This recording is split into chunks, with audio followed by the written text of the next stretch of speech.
नमस्कार, रीवा 24 न्यूज में आपका स्वागत। मैं हूं रीति। आइए देखते हैं क्या है आज की प्रमुख खबरें।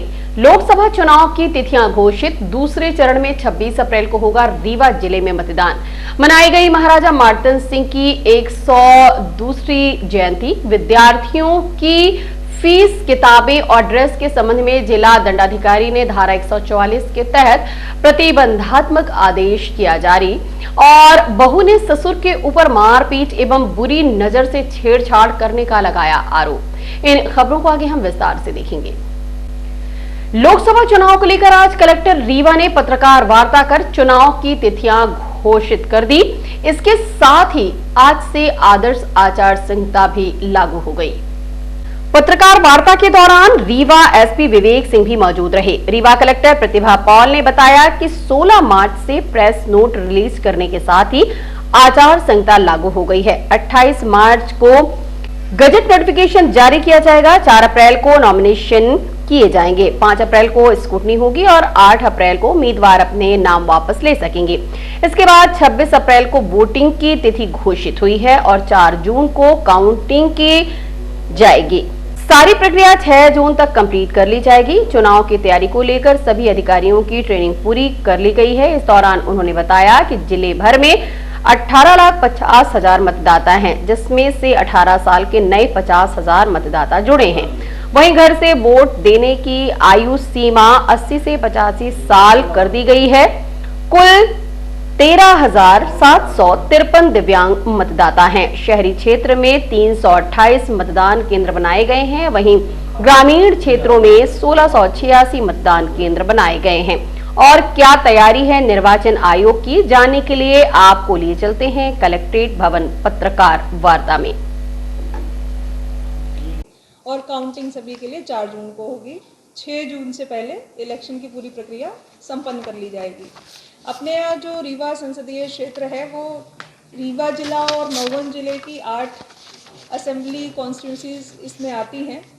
और दोनों जिलों की सभी जो विधानसभा सीट्स हैं वो एक अपनी संसदीय सीट में आती है रीवा में। तो इसमें जो कुल मतदाता हैं अपने यहाँ वो 18,50,000 हैं, जो भी हाल ही में अपना पब्लिकेशन हुआ था वोटर लिस्ट का। इसमें इस बार जो 18 से 19 वर्ष के नए मतदाता हैं वो अपने यहाँ 50,000 नए मतदाताओं के नाम इस लिस्ट में जोड़े गए हैं। इस बार जो पहले हम लोग 80 वर्ष से ऊपर के मतदाताओं को सीनियर सिटीजन मानते थे और जिनके लिए घर पर मतदान की व्यवस्था की गई थी, इस बार उस आयु सीमा को थोड़ा बढ़ाया गया है और उसको 85 वर्ष किया गया है। अपने यहाँ जो 85 वर्ष के मतदाता हैं वो पूरे जिले में 15,635 हैं और जो दिव्यांग मतदाता हैं वो अपने यहाँ 13,753 हैं। ये डेटा इसलिए इम्पॉर्टेंट है कि ये प्रयास किया गया है कि जो अपनी मतदाता सूची है उसमें हर वर्ग के, हर आयु के लोगों का बराबर प्रतिनिधित्व रहे। जिन्होंने भी 18 वर्ष से ऊपर की अपनी आयु पूरी कर ली है वो मतदाता सूची में रहें और अपना जो मतदान का अधिकार है उसका प्रयोग कर सकें। अपनी इस बार की जो मतदाता सूची है विधानसभा निर्वाचन से लेकर के लोकसभा निर्वाचन तक, इसमें एक अच्छी चीज़ और एक पॉजिटिव साइन ये है कि अपने यहाँ जो 1000 पुरुषों पे महिला मतदाताओं की संख्या विधानसभा निर्वाचन से पहले 888 थी, वो लगातार बढ़कर के 915 हो गई है। आज की तारीख में 915 है। तो प्रति 1000 मतदाताओं पर अपने यहाँ लगभग 27 महिलाएं इस दौरान उन्होंने प्रति 1000 पुरुषों पे उन्होंने नए नाम जुड़वाए हैं, जो कि एक बहुत अच्छा साइन है। अपने यहाँ जो ईपी रेशियो है, ईपी रेशियो बेसिकली हमारे टोटल पॉपुलेशन में हमारे कितने मतदाता हैं इस संख्या को बताता है, जो अपने यहाँ 65% है और जो स्टेट एवरेज से अच्छा है। अपने जो टोटल मतदान केंद्र है पूरे 8 विधानसभाओं के मिलाकर के, जहाँ पर लोकसभा निर्वाचन के मतदान की प्रक्रिया संपन्न होगी, वो 2000 से अधिक हैं। इसमें जो अर्बन एरिया में हमारे मतदान केंद्र हैं वो 328 हैं और ग्रामीण क्षेत्र में जो मतदान केंद्र हैं वो लगभग 1686 हैं।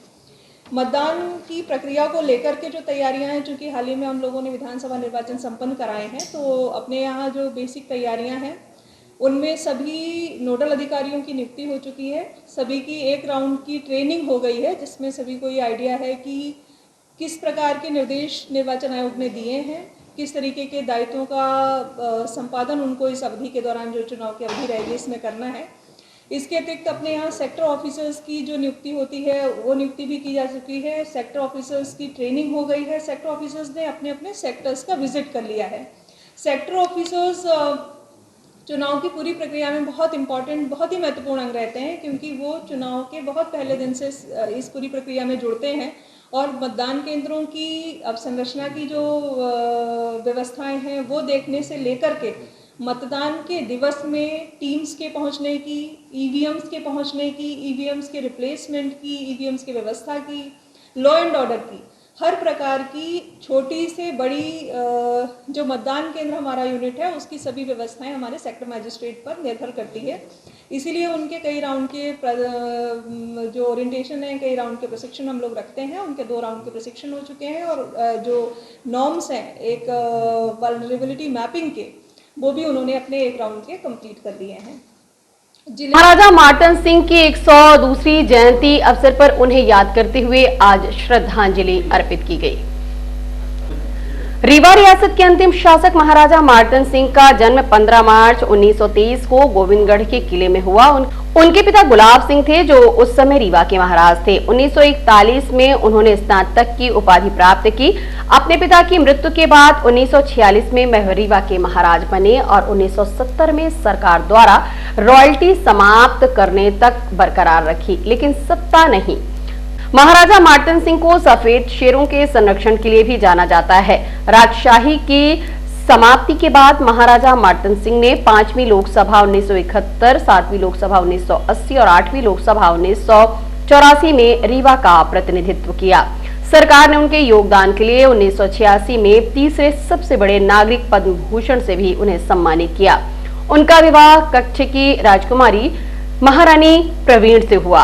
एक परोपकारी और दानदाता के रूप में मार्तन सिंह जरूरतमंदों और बीमार लोगों के लिए कई सामाजिक और चिकित्सा संस्थानों का समर्थन किया। उन्हें अंग्रेजी साहित्य और कविताओं में भी गहरी रुचि थी।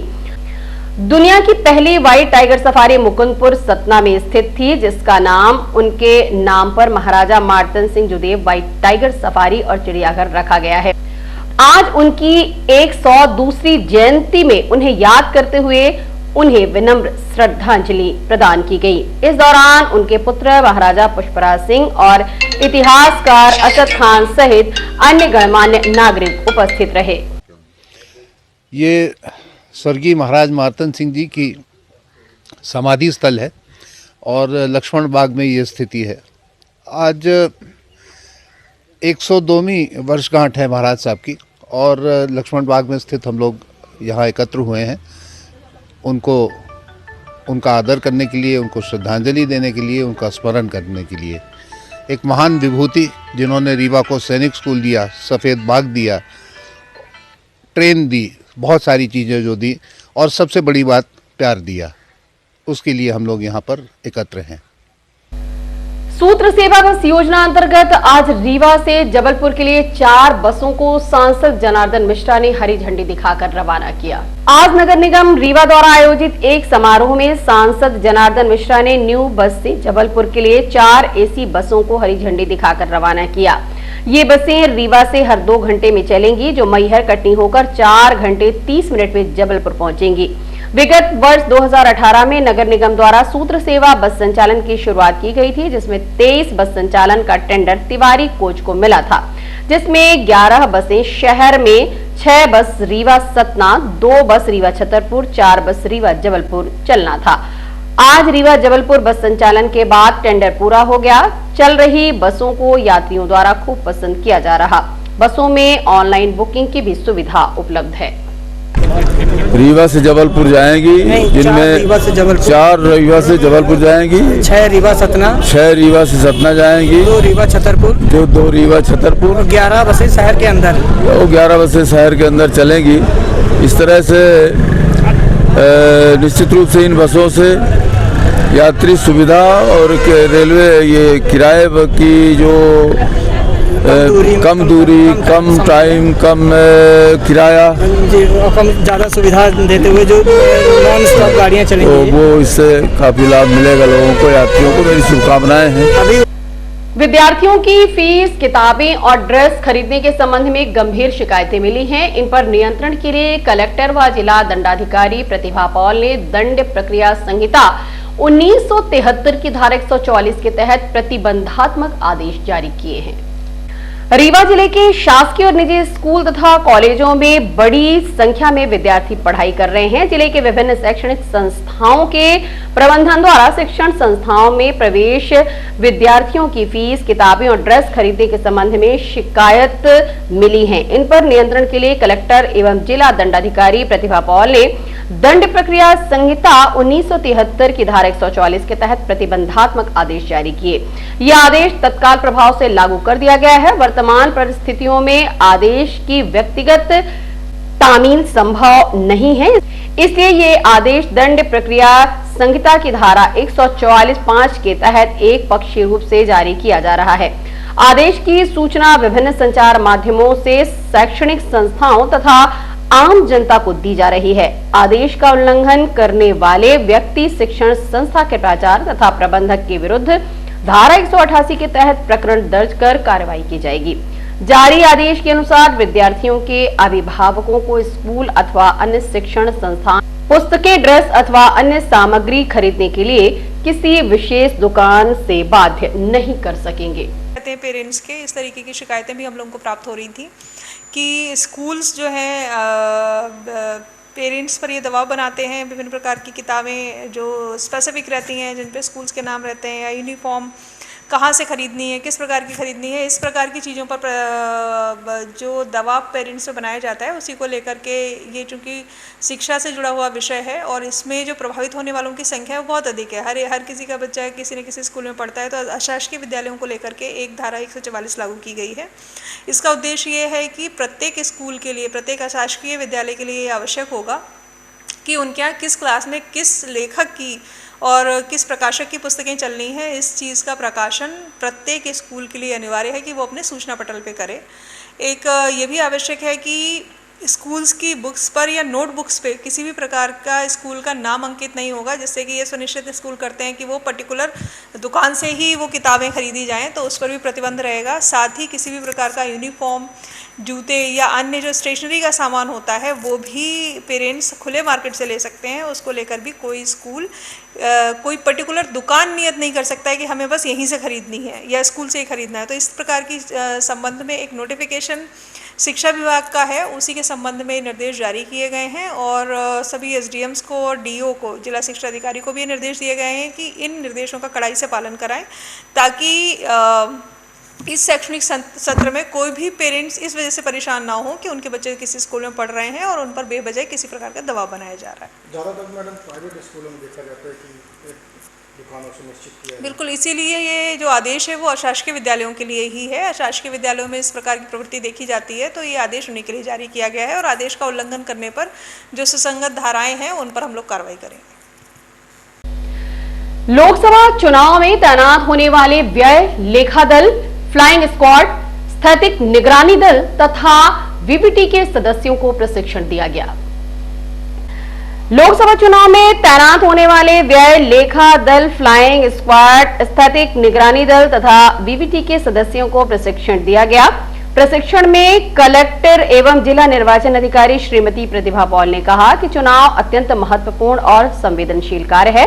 आप सबको सौंपे गए कार्य के अनुसार विस्तृत निर्देश दिए गए हैं। इन निर्देशों को भलीभांति अध्ययन करके उसके अनुरूप कार्यवाही सुनिश्चित करें। फ्लाइंग स्क्वाड टीम को किसी भी तरह की शिकायत मिलने पर तत्काल कार्रवाई करनी होती है।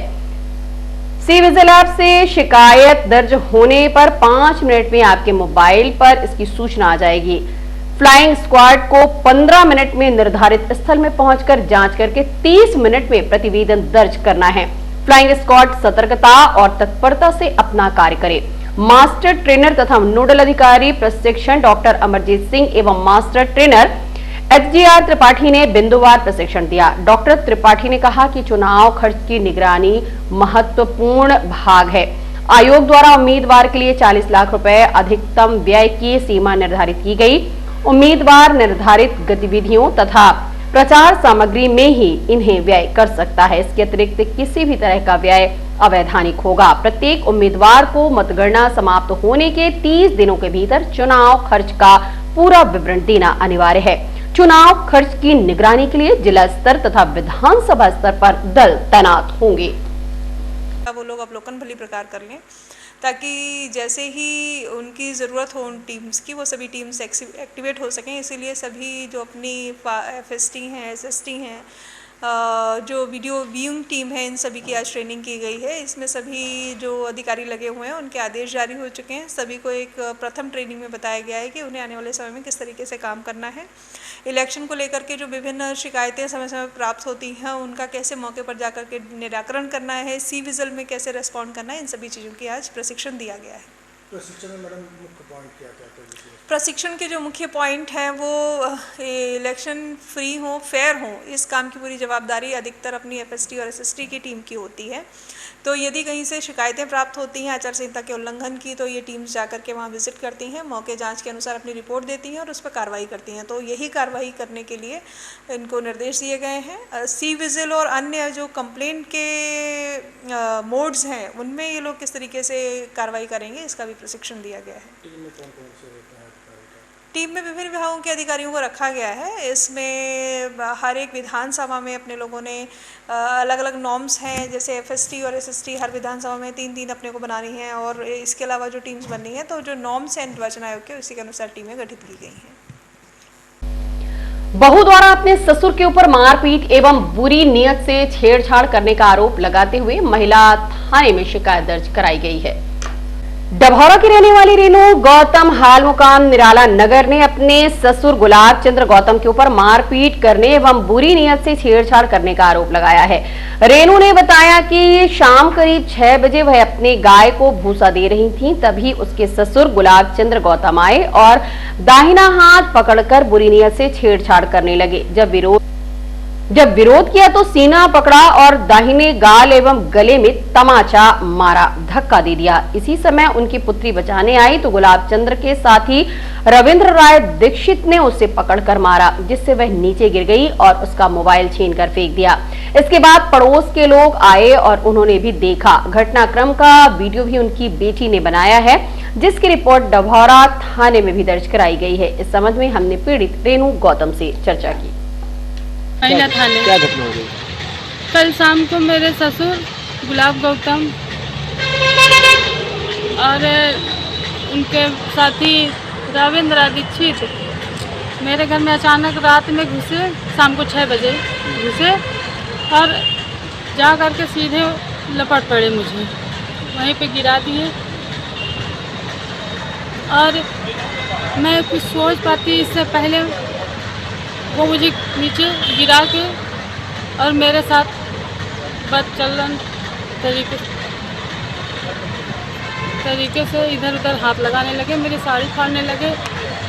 मैं कुछ समझ पाती, वो बुरी तरह से मेरा, तो मैं चिल्लाई बहुत तेज।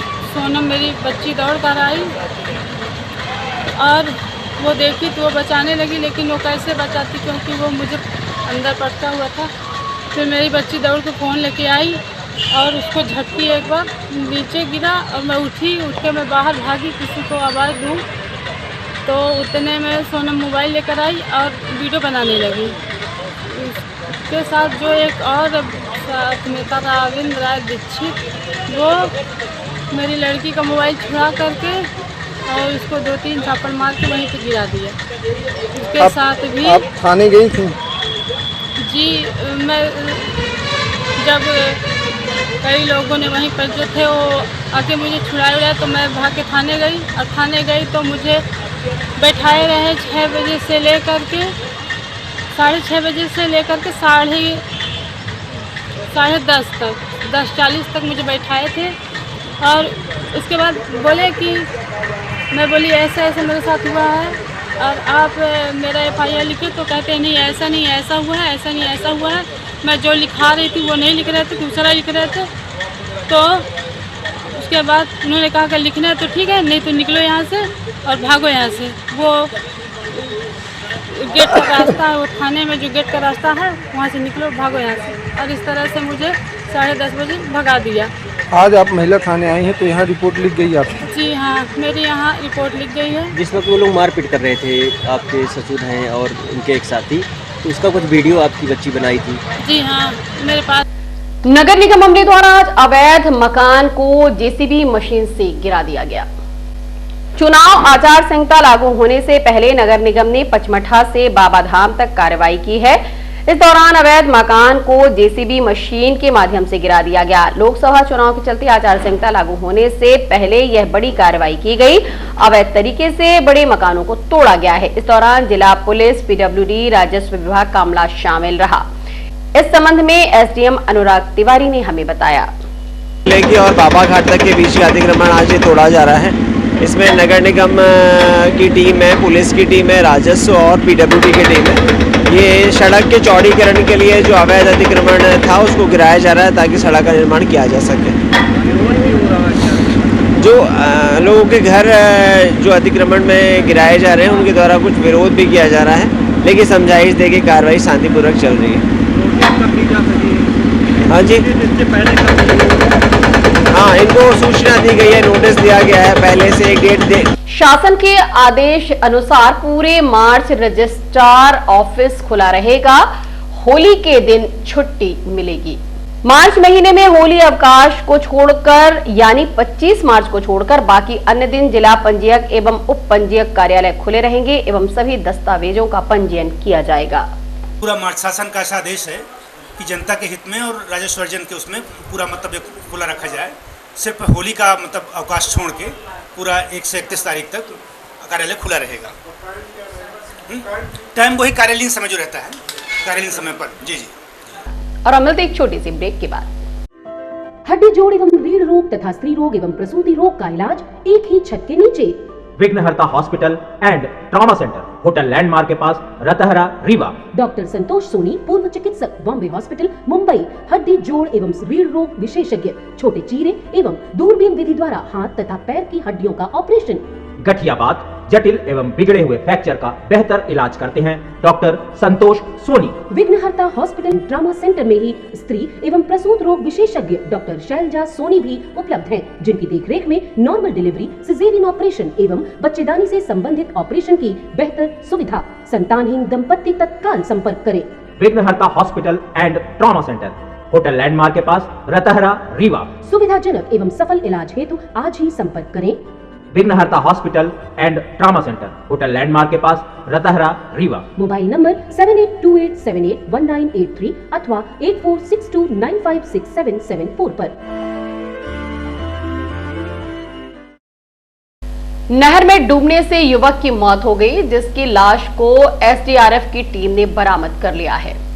शहर के बिछिया थाना अंतर्गत पीटीएस में रहने वाले मोनू सिंह की आज दर्दनाक मौत हो गई। मोनू सिंह अपने एक दोस्त के संग बिछिया थाना क्षेत्र स्थित लोही गांव में स्थित नहर पर दोपहर 3 बजे नहाने के लिए गया था। तभी नहर में नहाते वक्त उसका पैर फिसल गया और उसकी मौत हो गई। घटना की सूचना मोनू सिंह के दोस्त ने पुलिस को दी। इसके बाद पुलिस व एसडीआरएफ की टीम मौके पर पहुंची और रेस्क्यू अभियान शुरू किया। तकरीबन 3 घंटे की कड़ी मशक्कत के बाद एसडीआरएफ की टीम ने मोनू सिंह के शव को बाहर निकाला। पुलिस ने शव का पंचनामा कर कार्रवाई की और पोस्टमार्टम के लिए संजय गांधी अस्पताल भेज दिया। वहीं पुलिस ने मोनू सिंह के साथ नहर में नहाने गए उसके दोस्त को थाने ले गई, जिससे घटना के बारे में जानकारी जुटाई जा रही है। अब पुलिस की जांच के बाद ही घटना के सही कारणों का पता लग पाएगा। क्या मामला है? ये ज्ञानेंद्र सिंह है, इनका नाम मोनू सिंह पीटीएस था। ये हमारे बचपन के साथी। यहाँ पर स्लिप हो गया उनका पैर, यहाँ नहाने आए हुए थे, वही इनकी दुर्घटना में मौत हो गई। एसडीआरएफ की टीम भी पहुंची है? जी जी जी, अब उन्हीं के सहायता से ही निकला है शव। अब पोस्टमार्टम के लिए लेके जाएंगे हॉस्पिटल। कब की घटना, कितने बजे नहाने आते थे? 3 बजे के आसपास की बता रहे हैं घटना कि 3 बजे के आसपास। कहाँ के रहने वाले थे? ये पीटीएस चौराहा। उनके साथ कोई और भी थे जो नहाने आए थे? अब वो तो जो बताने में नाम आ रहा अनिल सिंह और एक कोई लोकल लड़का यहाँ गांव का था। मुझे बहुत जानकारी नहीं, जो लोगों द्वारा सुना है वही मुझे भी जानकारी। नाम बता दीजिए। ज्ञानेंद्र सिंह उर्फ मोनू सिंह, स्वतंत्र शर्मा। और हम मिलते एक छोटी सी ब्रेक के बाद। Pentium point group of institutions, a key to success. जी हाँ, Pentium point group of institutions, जहाँ पर आपको मिलते हैं BA LLB 5 year full time program, LLB 3 year full time program bar council of India से मान्यता प्राप्त हैं। MBA के 2 year full time program AICTE new Delhi से मान्यता प्राप्त हैं। Pentium point college of pharmacy, D pharma 2 year full time program PCI New Delhi द्वारा मान्यता प्राप्त। पेंटियम पॉइंट टेक्निकल कॉलेज में स्नातक व स्नातकोत्तर के सभी पाठ्यक्रम संचालित हैं, जिनमें प्रवेश प्रारंभ है। हमारा कॉलेज कोड है P500। याद रखिए, सामान्य वर्ग BPL कार्ड धारकों को शिक्षण शुल्क में छूट व SC ST OBC छात्रों को मध्य प्रदेश शासन के नियमानुसार छात्रवृत्ति। आप संपर्क कर सकते हैं हमारे हेड ऑफिस में, जो है हेडगेवार नगर रेडियो कॉलोनी के सामने रीवा, और कॉलेज कैंपस में, जो है करहिया सिमरिया रोड और हरदी सिमरिया रोड रीवा में। अधिक जानकारी के लिए हमारे फोन नंबर पर संपर्क कर सकते हैं। हमारा फोन नंबर है 07662438035। मोबाइल नंबर पर भी संपर्क किया जा सकता है, जो है 9992084439।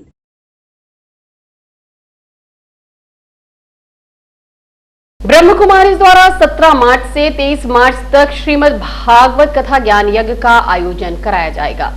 परमात्मा स्वयं मानवीय सृष्टि को बदलने के लिए मानव को श्रेष्ठ संस्कार व स्वभाव धारण करने के लिए जो श्रेष्ठ ज्ञान देते हैं, वही गीता ज्ञान है। गीता ज्ञान साधारण मानव को देव मानव बनाने का वही अद्भुत ज्ञान है, जिसे 5000 वर्ष पूर्व गीता का ऐतिहासिक ज्ञान परमात्मा ने दे दिया था।